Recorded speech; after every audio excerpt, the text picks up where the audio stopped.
¿Qué tal amigas? ¿Qué tal amigos? Qué gusto saludarles nuevamente aquí en Análisis con su servidor Eduardo Andrade en el canal que tiene el mejor auditorio de YouTube, como siempre, y en crecimiento constante, lo cual me da muchísimo gusto.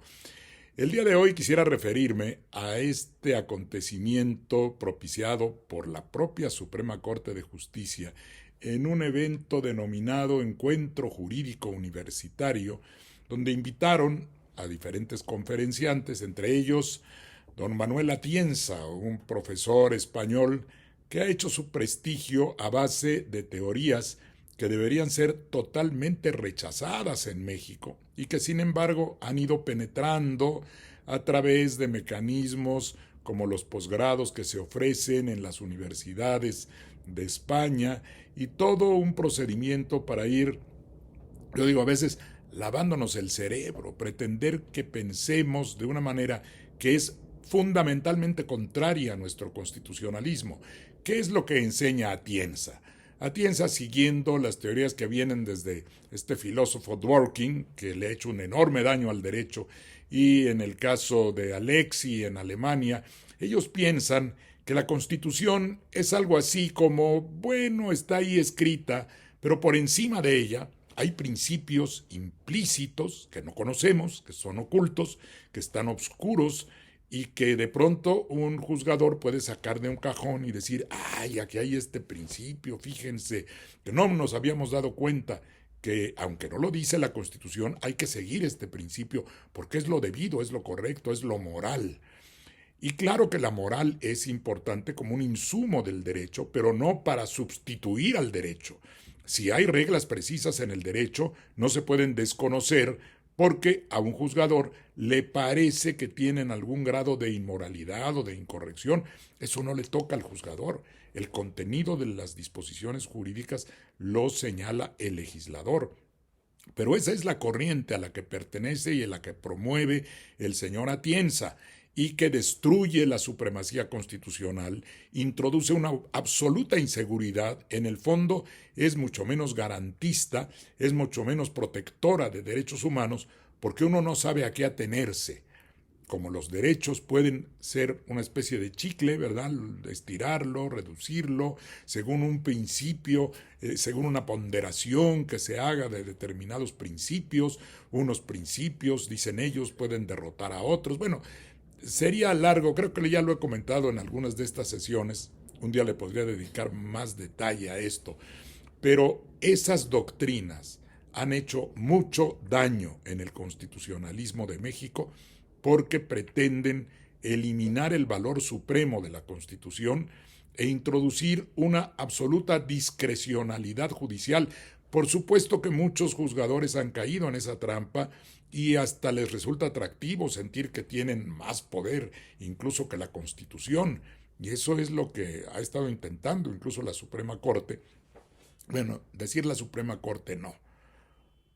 Algunos, la mayoría de los integrantes de la Suprema Corte, pero lo que pasa es que las acciones de su presidenta pues impactan el prestigio, incluso la credibilidad de una institución que se ha desgastado precisamente por ese intento de rebelarse frente a una decisión tomada democráticamente de un cambio constitucional que es perfectamente válido y legítimo.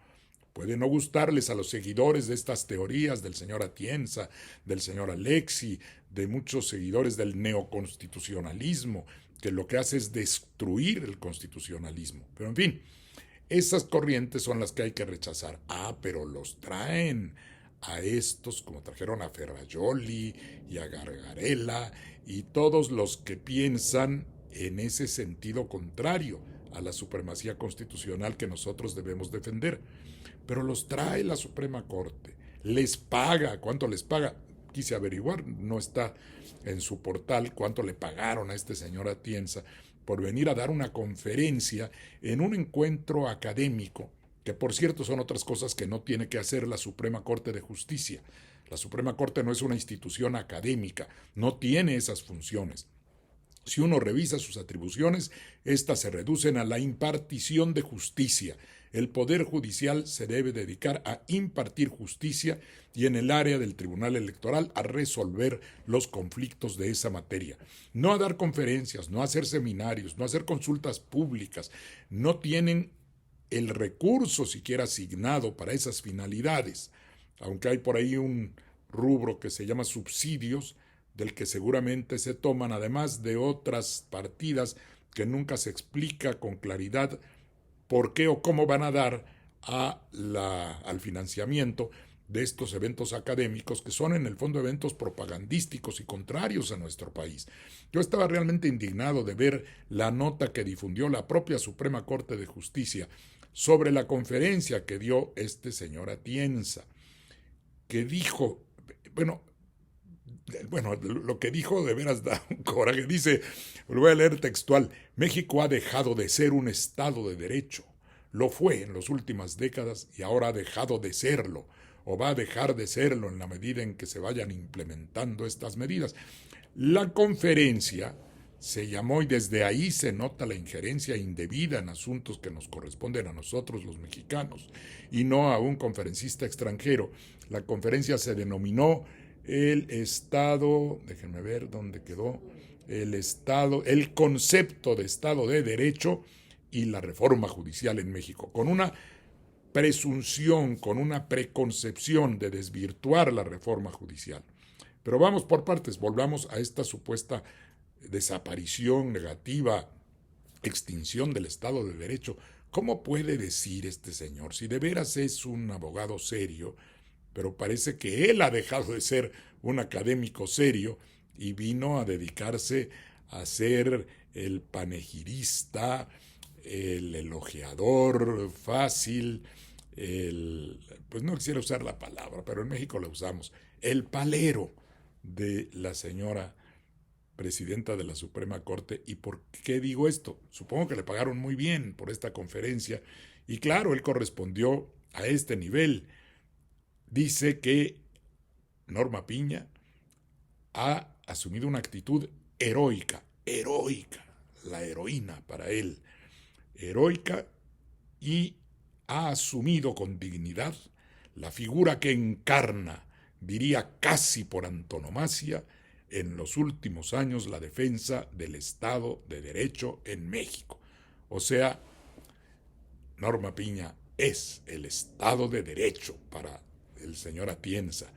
Insisto, yo entiendo su agradecimiento, ¿verdad? Porque ahora resulta que hay una especie de mercenarios intelectuales que se contratan para venir a denostar a nuestro país, porque es un denuesto contra el país decir que desaparece el Estado de Derecho por una reforma que, al contrario, debería pensarse que fortalece el Estado de Derecho. Pero además, ¿qué es el Estado de Derecho?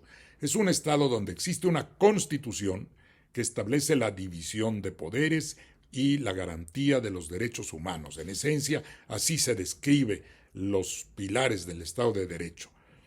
Y un prejuicio, alimentado seguramente por esta rebeldía propiciada desde un área del Poder Judicial de la Federación, lleva a este señor a decir que la independencia judicial se pierde por motivo de una elección y que cuando se pierde la independencia judicial se pierde la división de poderes. La división de poderes continúa independientemente de que se realice una actividad electoral para elegir a los juzgadores. Derivar de la realización de ese proceso electoral la pérdida de la independencia es un prejuicio, porque en todo caso la independencia es de los tres poderes. Y dice el señor Atienza en su conferencia que lo que ocurre es que al no existir la independencia, que él ya le quitó al Poder Judicial como un resultado imaginario del proceso de elección, y que al no existir la independencia ya no existe la división de poderes. Pues es falso. La división de poderes queda incólume.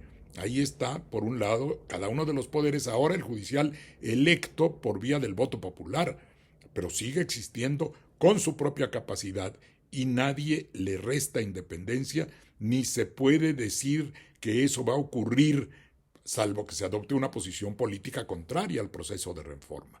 Pero la independencia judicial debe quedar al margen de las maneras como se elija a los juzgadores. Si en realidad dice en otra parte, ahora recuerdo de su intervención que resaltó también el comunicado de la Corte, que cómo va a ser que se diga que se va a eliminar la corrupción por vía de la elección popular. Es que no es eso lo que se ha dicho. Se ha dicho que hay corrupción dentro del Poder Judicial de la Federación y eso lo reconocen los propios miembros del Poder Judicial de la Federación. No todos, por supuesto, son unos corruptos.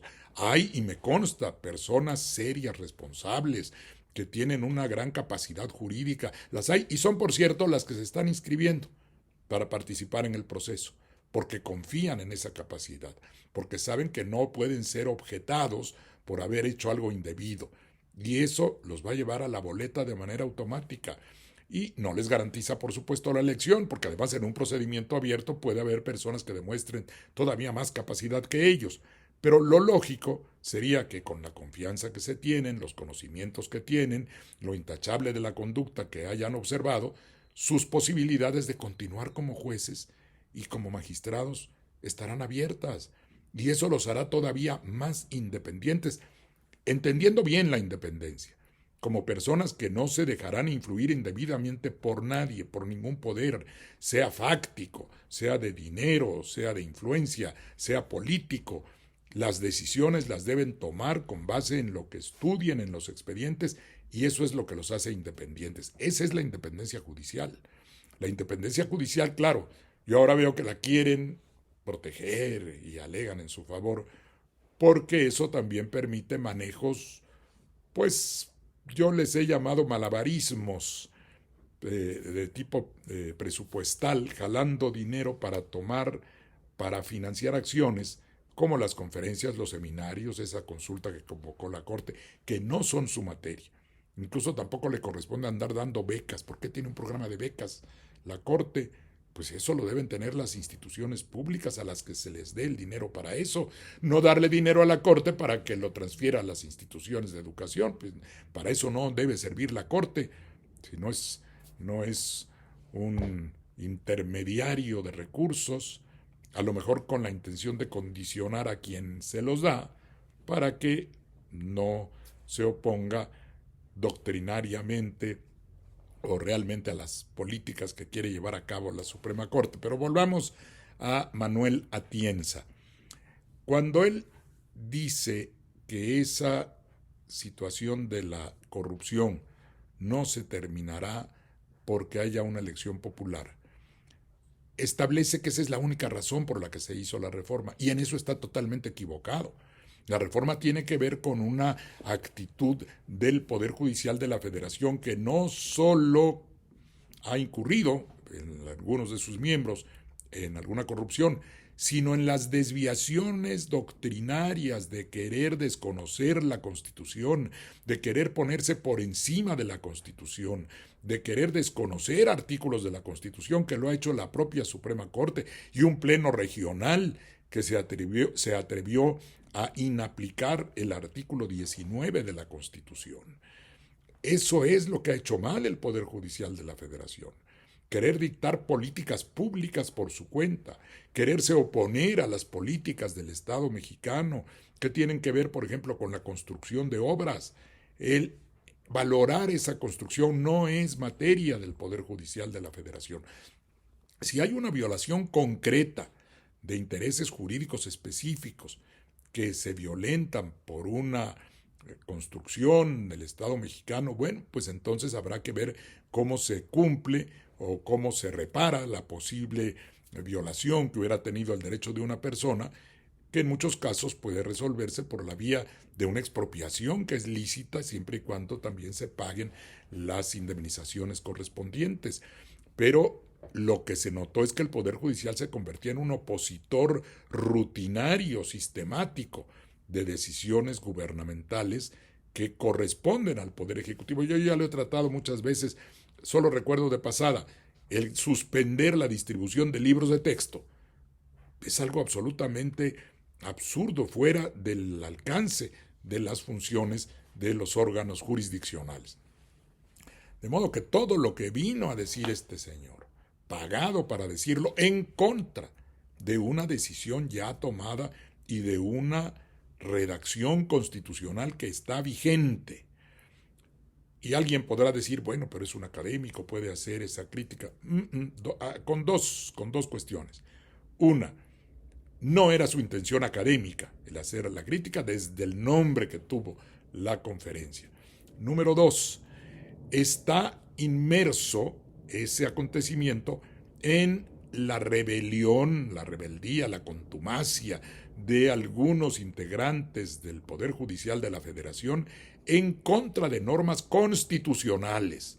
Ese es un conflicto político interno del país y el señor Atienza lo sabe, y lo sabe el señor Ferrajoli, y lo sabe García Amado, que también vino, pese a que él es opositor de Atienza, afortunadamente algunos son opositores de Atienza, pero también caen en esta trampa que se les extiende desde que se les tiende, al revés, se les tiende la trampa cuando se les extiende la invitación, seguramente jugosamente llena de atractivo numismático para realizar esas críticas a nuestras instituciones por parte de autores extranjeros que, insisto, no tienen una finalidad académica, sino va dirigida estrictamente no a la manera general de que se configuran los órganos judiciales, no, a la reforma judicial de nuestro país.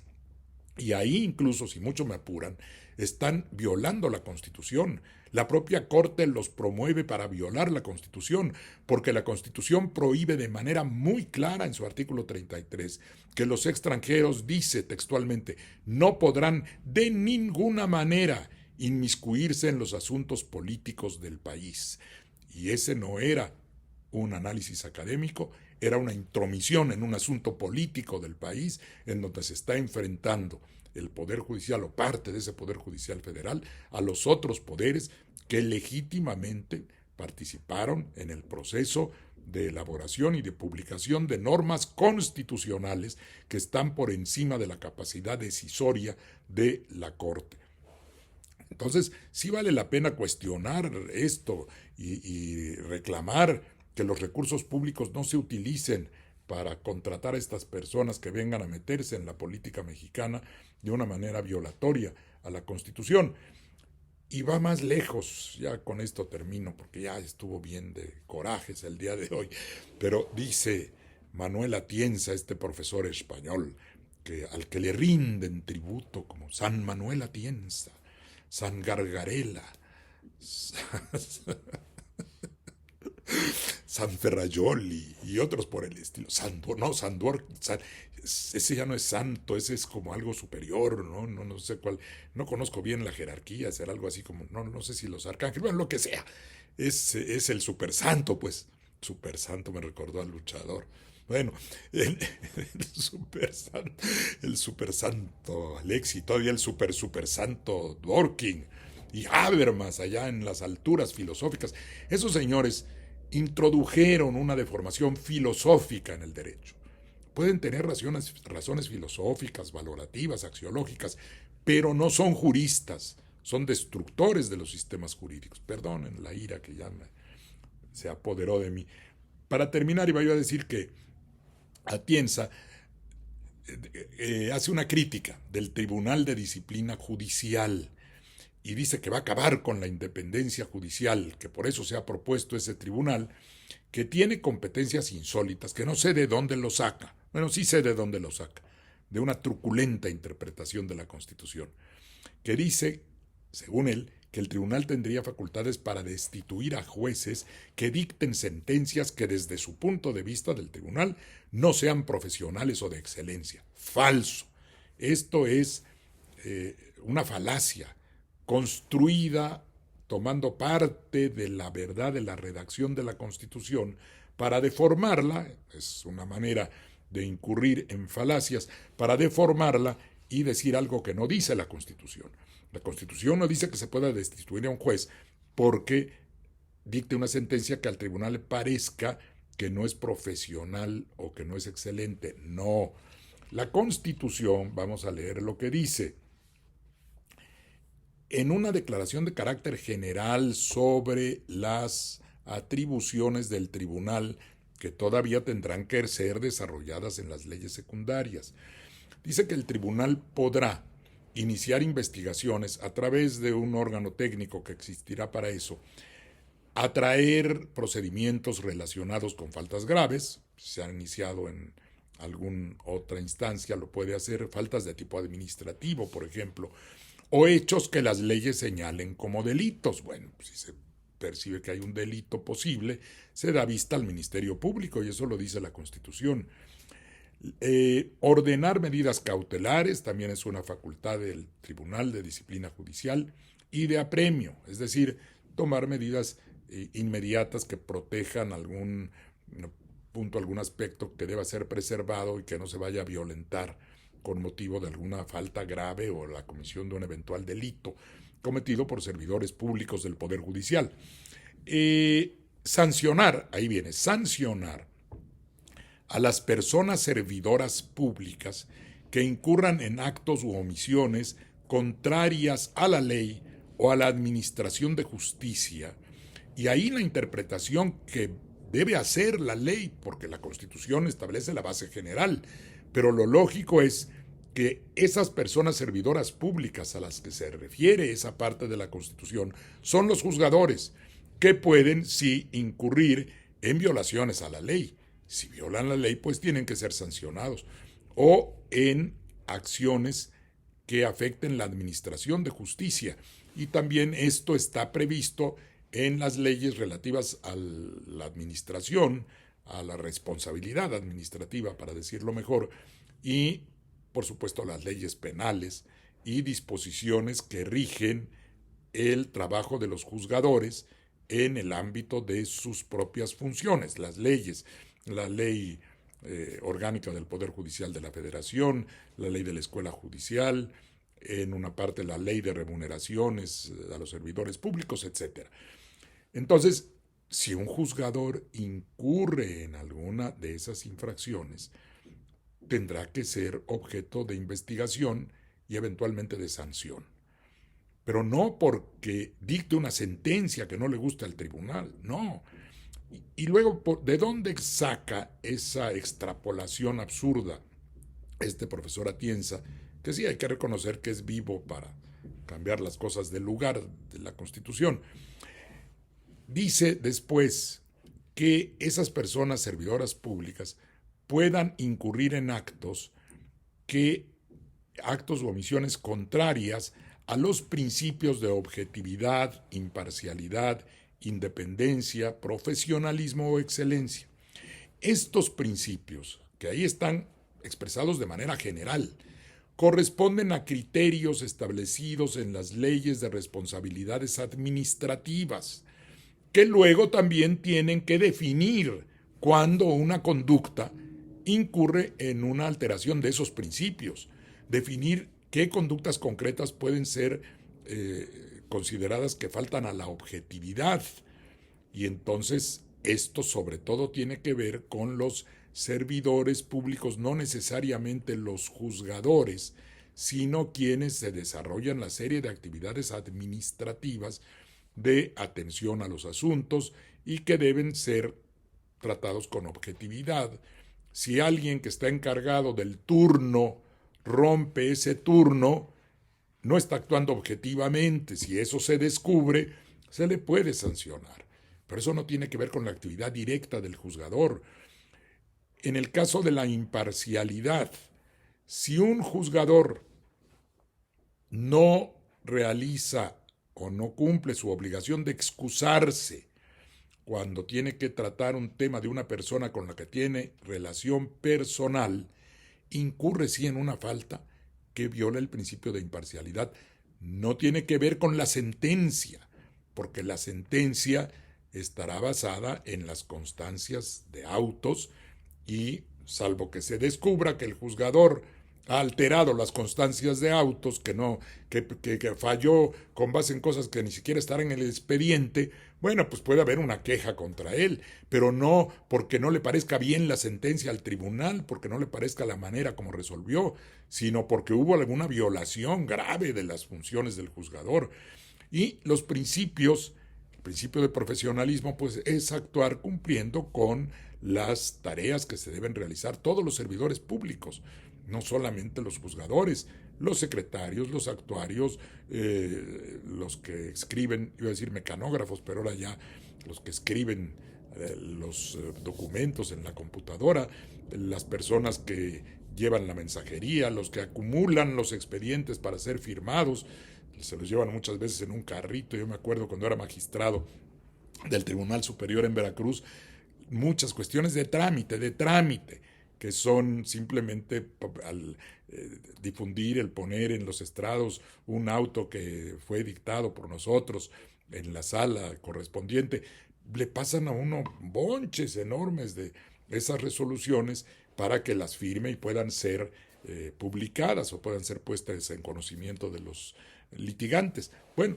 pues si esas personas no actúan con profesionalismo, no cumplen, no llegan, no trabajan debidamente, bueno, pero siempre y cuando no puede tampoco ningún tribunal ni ninguna autoridad decir, me parece que esa actitud contraría tal principio. No, dime dónde está la norma que con base en el principio de profesionalismo, de independencia, etcétera, regule o fije taxativamente, se dice en términos técnicos, que tipifique, que redacte, que describa en qué consiste la acción que ha violado el principio. Como decía, si una persona, se pone una norma que diga, y de hecho lo dicen en muchas circunstancias administrativas, el manejo de los expedientes debe realizarse de manera que respete el orden que se ha establecido, etcétera. Bueno, quien no cumpla esa norma ya explicada, ya precisada, no dicha así en principio general, bueno, pues entonces sí puede ser sancionado. Pero no quiere decir que porque no le parezca excelente, el principio de excelencia, ese puede ser un exceso constitucional, ¿no? Pero se ha usado, a mi juicio, indebidamente. Cuando a mí me tocó participar en las discusiones de la última reforma del artículo 3, siendo yo funcionario de la Secretaría de Educación Pública a cargo de la Dirección General de Profesiones, pero el secretario me invitaba, como una deferencia, a mi experiencia legislativa. Y perdón que lo diga, pero había pasado 15 años como legislador en las dos cámaras federales y en el Congreso local de mi estado. Supongo que algo debo haber aprendido de cuestiones legislativas e incluso de conducción. Fui presidente del Senado, vicepresidente de la Junta de Coordinación Política del Senado, presidente, perdón por la presunción, pero si no es aquí con ustedes, con mis amigos, pues creo que me siento en la disponibilidad de hacerlo. Presidente del Congreso de mi estado. Bueno, yo supongo que por eso me invitaron a participar en el análisis de esa reforma constitucional. Y ahí, cuando se trató el tema de la excelencia, yo di la mayor batalla posible para decir, no hablemos de excelencia, porque la excelencia es de tal nivel, de tal altura. ¿Qué es lo excelente? Lo excelente puede pensarse que es aquello que ya no puede ser superado, prácticamente lo perfecto. Y pretender la perfección es imposible en los seres humanos. Bueno, di la batalla porque querían eliminar el concepto de calidad. Y yo les decía, es peor el de excelencia, porque la calidad todavía puede tener grados, pero la excelencia es suprema, la excelencia es un superlativo, de manera que no lo debemos, creo, poner en la Constitución. Bueno, ya lo pusieron. Y que lo pusieron para la educación y ahora para esto. Pero, ¿qué explicaron? Y eso se puso en la exposición de motivos. La exposición de motivos no es norma obligatoria, pero es una manera de tener una guía para interpretar. Y se planteó la excelencia como un objetivo gradual de mejora continua. Bueno, entendido así, es que los servidores públicos debemos buscar nuestra superación, debe haber cursos de capacitación, de actualización. La excelencia es un ideal a alcanzar. El principio es busquemos alcanzar ese ideal. Pero eso no quiere decir que el tribunal pueda decir, uy, esta sentencia no es excelente, por favor, pues miren nada más, ¿con base en qué? Eso no lo puede decir nadie. Pero lo que sí se puede hacer es estar al pendiente en otras tareas que tiene el Tribunal de Disciplina Judicial sobre actualización, capacitación, mejora constante. En esa parte se aplica el principio de excelencia, no en una revisión de cuestiones de fondo de las sentencias. Pero bueno, a lo mejor es que también pobrecito Atienza no ha de tener quien le explique. Si ve este video, se dará cuenta de que estaba equivocado. Pero él bien sabe, bien sabía, porque no es principiante, es uno de los maestros más reconocidos, hay que decirlo, muy famoso, pero apegado a esa doctrina casi religión desviada que García Amado llama con razón jusmoralismo, que ya no es ni justnaturalismo, ni justpositivismo, ni justrealismo, ya es, quién sabe qué es la pérdida del sentido del derecho para sustituirlo por valores abstractos, indefinidos, implícitos, desconocidos, arcanos, que existen en la nube jurídica. Debe haber alguna nube jurídica, como la informática, que contiene por allá los principios que destruyen la supremacía constitucional. Bueno, pues yo creo que por hoy es suficiente. Vamos a seguir al pendiente de estos acontecimientos jurídicos y de sus planteamientos. Ya estoy recolectando poco a poco para ir. Primero agradecerles, por cierto, muchas gracias. Hubo una recepción que agradecemos, mi esposa y yo, por los comentarios favorables en muchos sentidos en cuanto a el video que antecedió a este. Así es que gracias de verdad a todas y todos, a nombre de mi esposa y mío, por su atención, por su preferencia, que esperamos continúe y nos seguiremos viendo en este canal que tiene, ustedes lo dijeron, el mejor auditorio de YouTube. Hasta luego.